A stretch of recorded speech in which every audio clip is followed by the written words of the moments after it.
Welcome to Creepy and Geeky. I'm your host, Robert, and on today's episode, I'm talking to returning guest Angel Krause about John Carpenter's The Fog.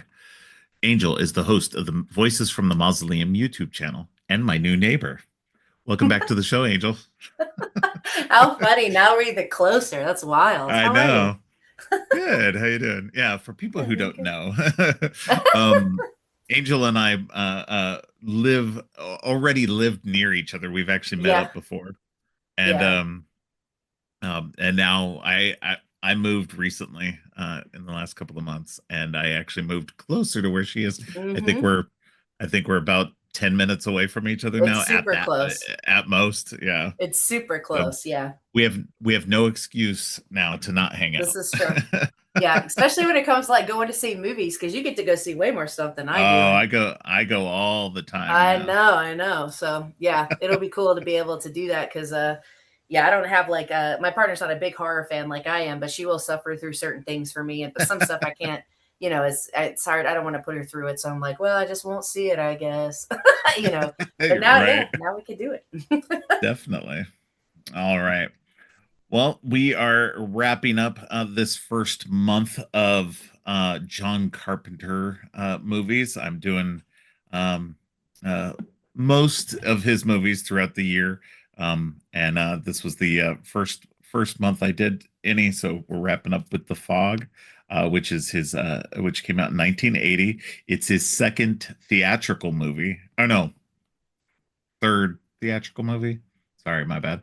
Because he had previously done Assault on Precinct 13 and Oh, Halloween, of course. right. Um, so it's his first theatrical movie after Halloween. So obviously big deal. Um, but and some of his regular people are in this. Obviously, the big one is Jamie Lee Curtis is Jamie Lee back. Curtis.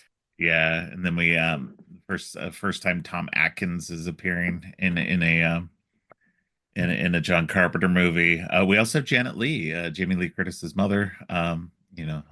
Famously the uh, the woman in the shower in Psycho. It's like, yeah. Um, so we got a really good fun cast. Hal Holbrook is in this. Also, he plays Father Malone. hmm Um, we just it's for me, I thought this was a very fun little ghost story, kind of a hmm throwback more than anything to kind of older movies. By 1980, we'd already started to transition into um and in part because of John Carpenter, we started transitioning more into the slasher film. Right. Um, but this was kind of a nice little throwback and very much feels like John Carpenter playing in a like in something that is more of his like playing with something that is something that he liked to that like a type of movie that he loved. And Yeah. so it's like his version of that. So Yeah. rather than reinventing anything or anything like that, it very much feels like an older kind of movie, just with a little bit more gore. So, um, Yeah.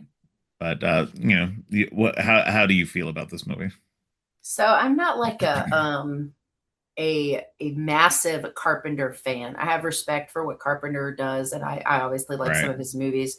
I actually saw the remake of this before I ever saw the original. Yeah. So I definitely had to go back. It's been a while since I've seen the original. I had to go back and revisit it before we talked about it because I was like, I couldn't remember, what was the remake and what was I had a hard time remembering. I mean, yeah, I think it's a cool story, right? I think it's got an interesting kind of take on, these towns built on cruelty. And I think that's like, Yeah. that's something we can all relate to. But I think it's like it's an interesting little ghost story for sure. I think it's got some really great cast members. I am terrible with character names, so I'm not going to remember any of them. But the single mom character Yeah, that owns the Adrian Barbeau. lighthouse, Yeah. yes, is I think one of the standouts in this. I think that her character was easy for me to relate to, and Yeah. I thought she was just a cool character in general, and I love her role of and her way of kind of like the scenes where she's like navigating the people and telling them where to go because she can see things from the lighthouse and whatever.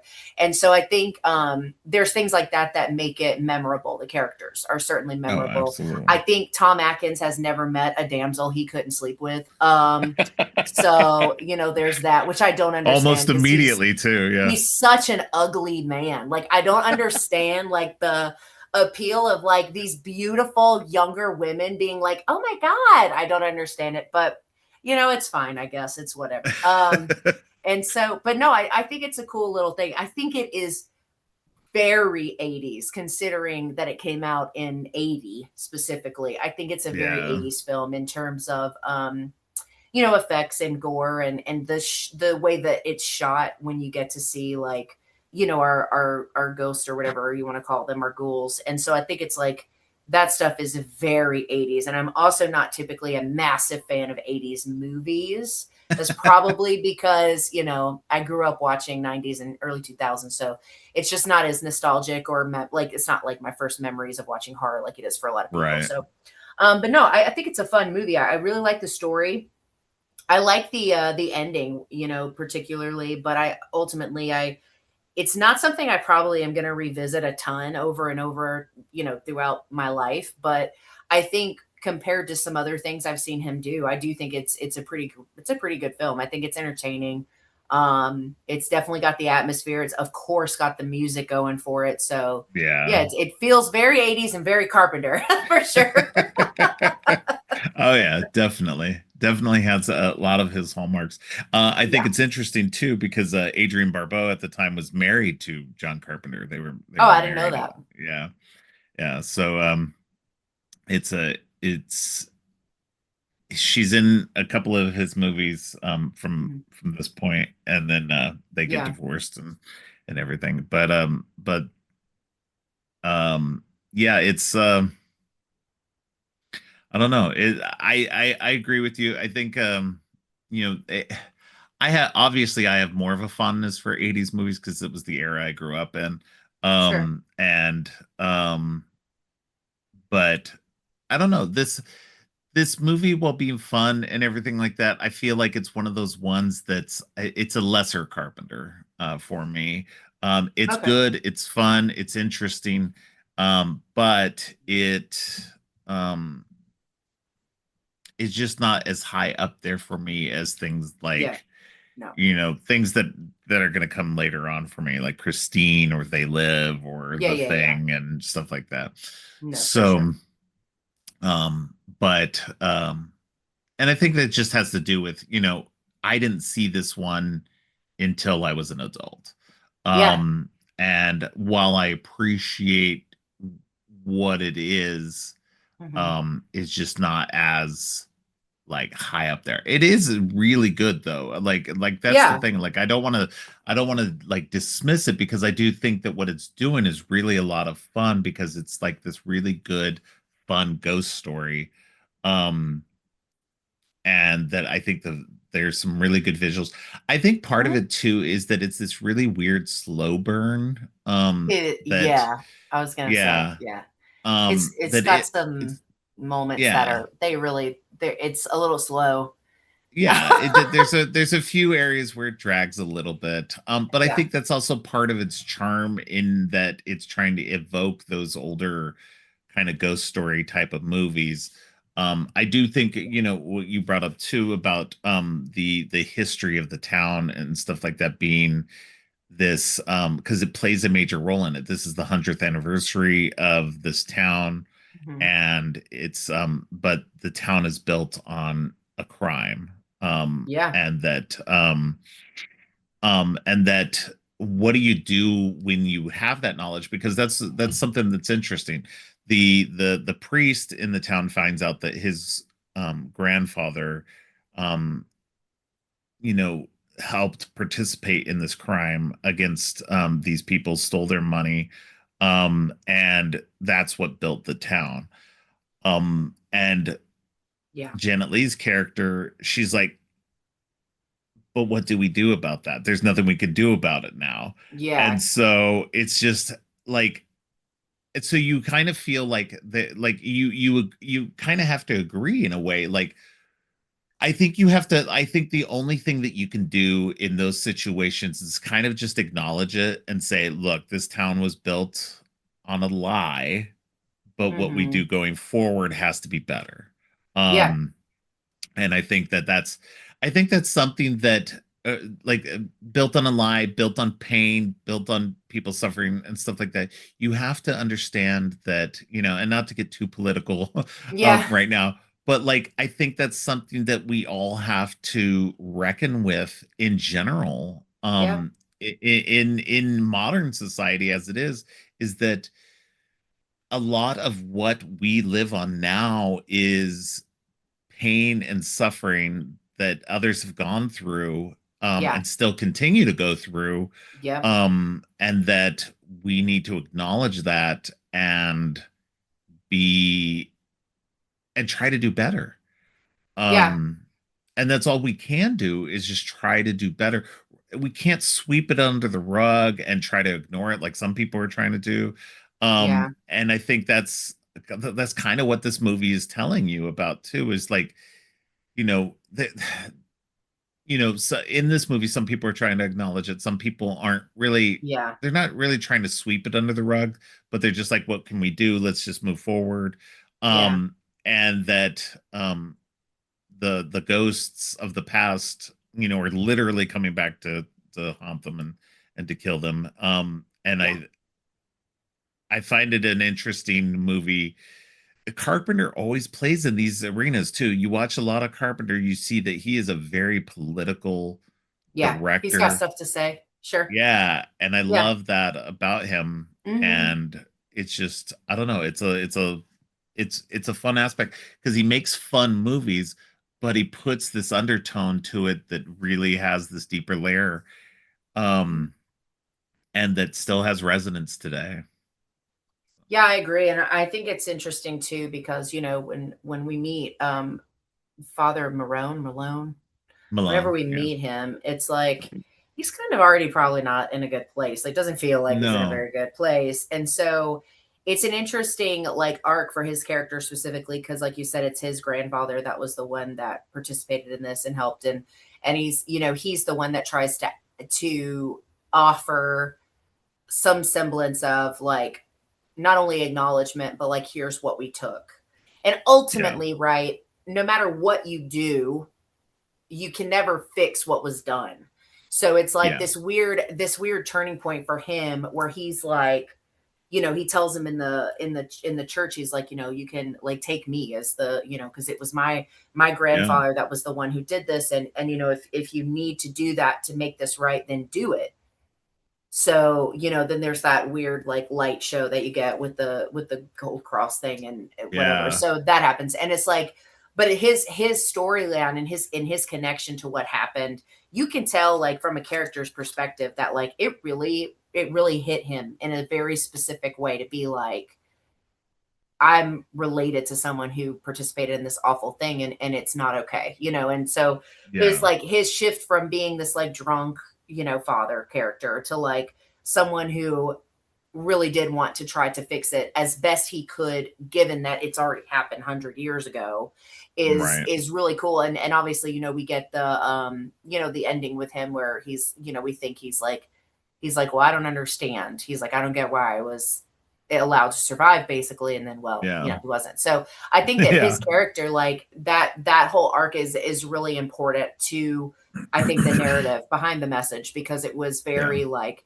he was the first one to be like, oh no, like this horrible thing happened. Like, how do we make it right and give yeah, them back what we took? Because ultimately, the riches weren't the only thing they lost, right? So it's like it's not yeah, like giving a ghost a gold anything is gonna fix anything, right? And so I like the idea that like, yeah, it was a good idea, but it doesn't fix everything. And so I yeah, liked that part of it. I think the story of this for sure for me is the strength of this film because it really does set it apart from more ghosty type stuff from the 80s, I yeah, think. Yeah. yeah. No, agreed. I think it is interesting to, like, you know, the people who are killed. There's only six people killed in the movie, Mhm. and out of that, the it's not directly said in the movie, but the what they're what the you fan um theory is that those six people were the descendants of the six people who Relatives. murdered the people who committed the crime. So they're the Yeah. six descendants of the people who committed the crime. Yeah.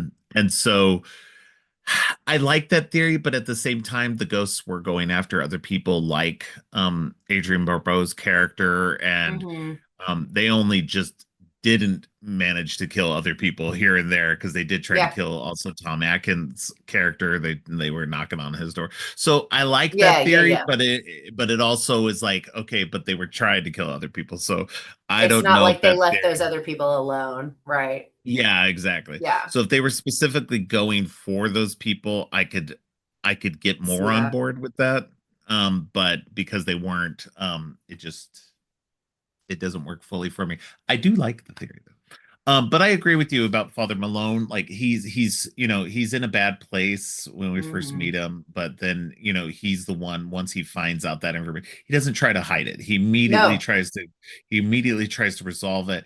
And I think it's something where whatever was going on in his life, because like there was you don't get like any backstory on him about why he's No. miserable, why he's drinking, or anything. But Right. this new information gives him renewed life and renewed purpose in a way. And so he, I do like that he is the one who kind of is the catalyst for Yeah. trying to resolve this. Even though, like, again, I understand from Janet Leigh's character's perspective that she's like, it doesn't matter. Like, it there's not much we can do about it. Yeah. So Yeah. um, and then let's see, yeah. Um, so like, again, I think it's one of those situations where you have to be um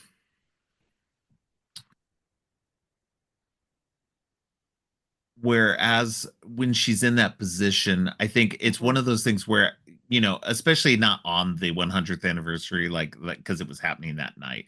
Like I Oh, can right. see where you don't go immediately and go, "Hey, we're not going to like reveal this to people who are trying to celebrate right now." Yeah, that But was the other thing too, is like there was that part of him. It's like it kind of reminds me of like Jaws, right? Where it's like we can't shut down the beach just because people are dying. And it kind of yeah, reminds me of the fish, what's the fish people yeah, movie? Where they have like they're having like this carnival thing in town and these fish monsters are like attacking people and they're like, well, we can't shut things down just because something might be. It's very like it's so valid though, because I feel like that's how yeah. everything is handled from a Oh consumer yeah, standpoint. It's like, well, this is going to be good for the town. And so we have to do it regardless of whatever's going on. So yeah, right. yeah. And honestly, I get, you know, and I get that perspective because you're just like, I mean, to an extent, like Yeah. in Jaws, I think they should have shut down. I mean, Oh, just because, yeah. Totally you know, agree. but like in this situation, they didn't know one. I mean, this is a totally different situation because it's like ghosts, killer Yeah. ghosts and everything like that. Sure, You're just like, sure. I don't know what Yeah. we're doing with that stuff. Yeah. Um, but it's just Yeah, so I true. can understand from her perspective where she's just like, look, we'll take care of this, but not today. Like Yeah, like we got we'll to push it take off. like just like let's get through tonight. This tonight is already done and taken Yeah. care of. Yeah. But tomorrow we could start to talk about it and say, hey, new information has been brought to light, blah blah blah. Let's resolve this as a town and do all Yeah, this and interesting even stuff. like even if they were to take it and say like kind of pivot from the celebration of the town to being more of like a remembering like what it cost certain people Yeah. for this town to exist or even something to that extent. But yeah, there Yeah, is that exactly. like that side of like how I feel like it would be in real life. I mean, like you said, it is Yeah. ghost. And at the point that they're talking about this, only so much has happened, right? It's not Yeah, like only the they first three people have died yeah, in it's on not that mysteriously on that ship. And they don't even know where exactly everybody is. They only found one body. right, So exactly. like, Yeah. yeah, the other Exactly. three people that are to die don't die until that night. And so Right. 100% I totally understand why they were just like, yeah, we're not worried about that. Let's worry about these other things. Where did these fishermen go? I mean, they really had a Yeah. lot going on, so it makes a lot of sense why Yeah. they're just like, okay, I mean, because it didn't feel like they were ignoring it. It was more just like, look, Yeah, this no, is I something we got agree. to put on the back burner for now, I like agree. about this diary thing. And Yeah. so, Yeah. and plus they would have to figure out if the authenticity of the diary is true and everything else There's like a that. lot more It to just, it. Yeah. And I yeah. think that's like why small town horror, I think, works so well. Because Oh, in yeah. real small towns, like nothing ever happens. So there's not, Yeah. so when it does, it makes sense that even the people over things or the people in certain positions socially are like, don't know what to do because like nothing ever Yeah. happens, So I think that's why it works so well in these smaller town Absolutely. type things because everybody's like, well, I don't know what the hell to do with this. Like, you Right. know, so. No, totally. Um, but yeah, so I don't know. I love the vibe of this movie. I think Yeah. it's a lot of fun. I don't think there's a ton to talk about it, unfortunately. Like there is and there I isn't. can see, yeah. There's a We lot hit the going big on. stuff. I love the characters. Like Yeah. I like Tom Atkins. I think Mhm. he's a good actor. I think he does a lot of Yeah. great stuff. It's weird that he doesn't have the mustache. The mustache goes a Oh, long yeah, way yeah, for him. yeah. Yeah. Yeah, and then Jamie Lee Curtis, I love her in this. Like she's a total 180 on her character from from Halloween as from Laurie Completely Strode. different. Like she's Yeah. just this more free person. She's just kind of going with the flow. She's just joining up and doing everything. And I like that. I think it's a lot of Yeah. fun. Um and then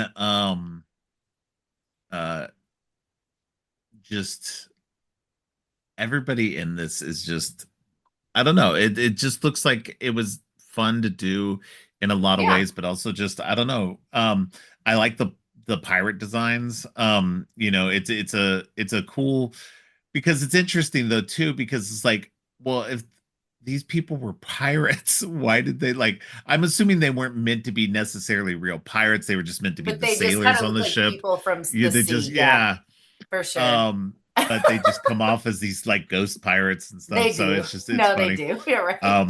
So I do like the design. I love the eyes, like where they're all in shadow and you just see their like glowing That's eyes and cool. Yeah, I stuff. like that. That works. Um, yeah, so it there's a lot to really love about this movie, like just Mm. the design. I love the location. It's really Mhm. cool with the lighthouse and all Yeah, I that. love the lighthouse. It's very Yeah. cool. Although I noticed like that long scene where we're just watching her walk to the lighthouse or Walk whatever. down the stairs. She's Yeah. got to go all that way and she's wearing heels. And I'm like, there's no way. And There's she's no carrying way. a ton of And stuff too. I'm like, So there's no way. She's committed because I would not do yeah. any of those Well, things. and there's a moment too where she's going down the steps and she kind of has to lean over towards it because I mean there's like Yeah. it's a high windy area too.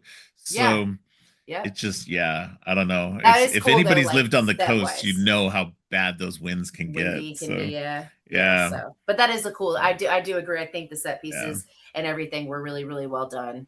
Yeah. And Yeah. I like how a lot of it like it ends in that church and they find the giant cross and that Hmm. like you said that they had melted the gold down. And it's so funny too because like it feels like well then they didn't end up using the gold to create the town. I I don't know. Yeah, The the only cross thing was reason why weird.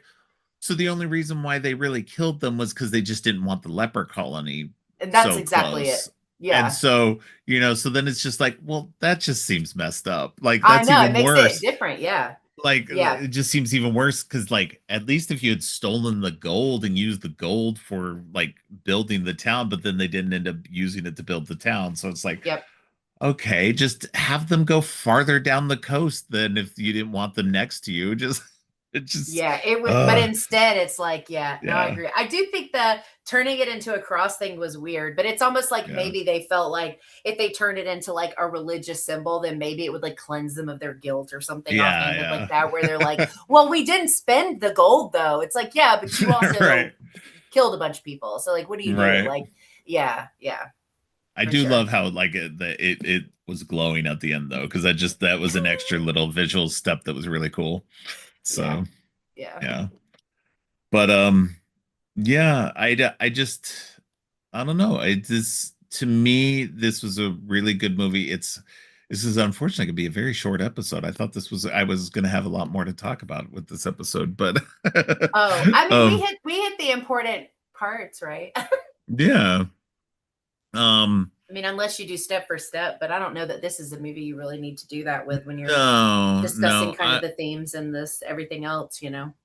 I did like to go into a little bit more. I did like the bits with like you said with Adrienne Barbeau's character where she's the Yeah, I DJ loved her. and everything like that. That was a lot of fun.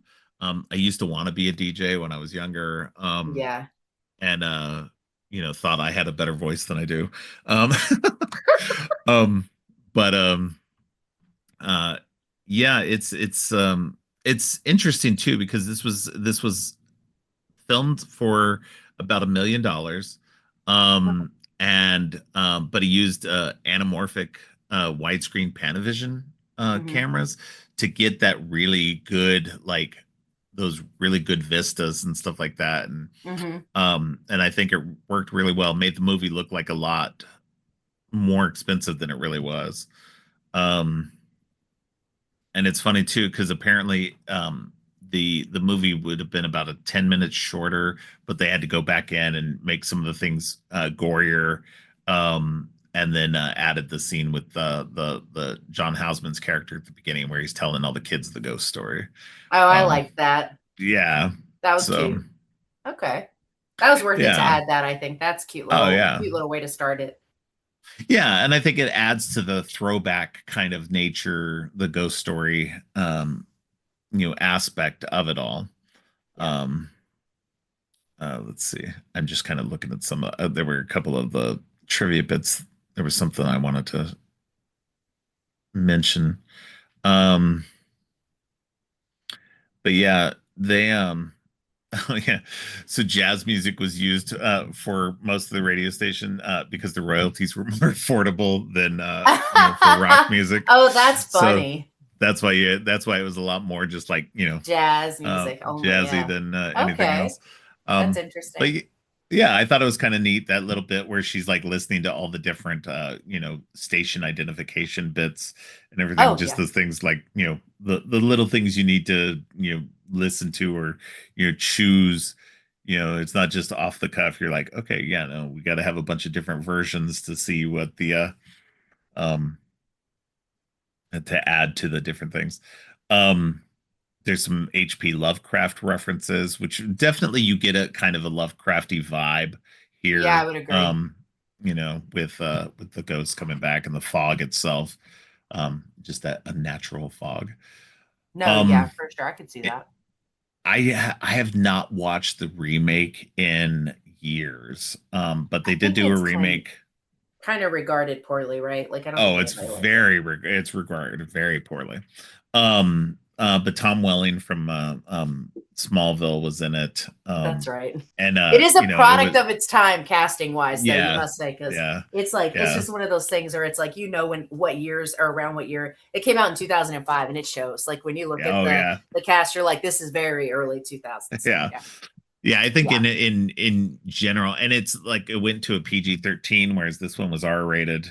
yep, yep, It's just definitely one of those. I don't think like he's had a couple of remakes of his movies. Another one was also Assault on Precinct 13. hmm But like, and obviously Halloween's been remade Halloween, numerous yeah, times. yep, I think that just like I don't know. I don't think in general most of his movies need to be remade. It's one of those things where sure, I'm not against remakes at all. Like I'm not one of yeah, those people who's like, oh, I gotta can't stand remakes. I love remakes because yeah, me sometimes too. a remake will bring something new to it. It doesn't Yeah, change what the original is. You can go back and watch the original anytime. I mean he's remade. I mean The Thing is a remake. true. And and arguably better than the original. And so Yeah, I think that in this case the Fog remake was not great. yeah, Definitely check out this original one because it's just I don't know, it's a lot of it's fun. fun. Yeah, Um I agree. but you know, it's I don't know. Unfortunately, I don't have much more to say about I this. I know you got to go soon too. We kind of got No, you're started good. late, but I feel bad Yeah. because this could be such a short, weird episode. So, but that's fine. It's good. Yeah. Um, but yeah, I don't It's know. still got good love and attention and respect. Yeah, I hope so. I hope people No, think I we gave it did. enough respect. I think so. But I think so. yeah, so Yeah. all right. Well, let's go ahead and wrap up then. And then you can let people know where they can find you online. Yeah, of course. So the channel's name is just Voices from the Mausoleum. So the social medias are a little quirky because I couldn't just pick the same thing for everything. It wasn't available. But so we're primarily on YouTube. That's where all of our content goes. Social media wise, you can find us on Blue Sky, Threads, Instagram.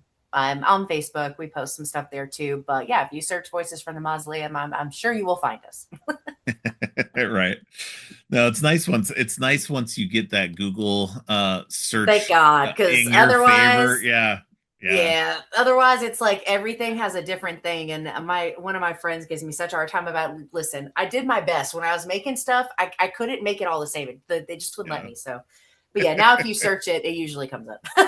No, yeah, no, doing this podcast for the last 4+ years now, Yeah. like actually when you search creepy and geeky now, you get Now it me. comes up. I So love yeah, that. That's awesome. It's a good yeah, feeling. yeah, no, definitely. Yeah. All right. Well, definitely go check out Voices from the Mausoleum, the YouTube channel. I am Yeah. sometimes on there. Yes. True. I've been on there a few times. Yeah. Um, uh, we'll have to talk again. You mentioned coming on for one of the live uh, Yep. shows again, so I'll have Yeah. to For pop into sure. one of those. So, Yeah. all right. Thank you very much for being here, and Thank you for having me. we'll definitely get you on for a somewhat longer episode next time. Yeah. You just let me know what So, you're doing. We'll try to make it work. yeah, definitely. Yeah. All right. Well, until next time, stay creepy. Thanks for listening. Creepy and Geeky is produced and hosted by Robert Clark. If you like what you've heard, please consider giving the show 5 stars and a review on Apple Podcasts and Spotify, and share the podcast on social media to help spread the word. Make sure to subscribe on your favorite podcast app or at creepyandgeeky.com. You can follow the podcast by going to creepyandgeeky.com and clicking on any of the social links. If you'd like to follow me, you can find my links at geekthulu.com. You can support the podcast by ordering teas and more on TeePublic or by donating to the coffee page. All of the links are in the show notes. Finally, don't forget, stay creepy.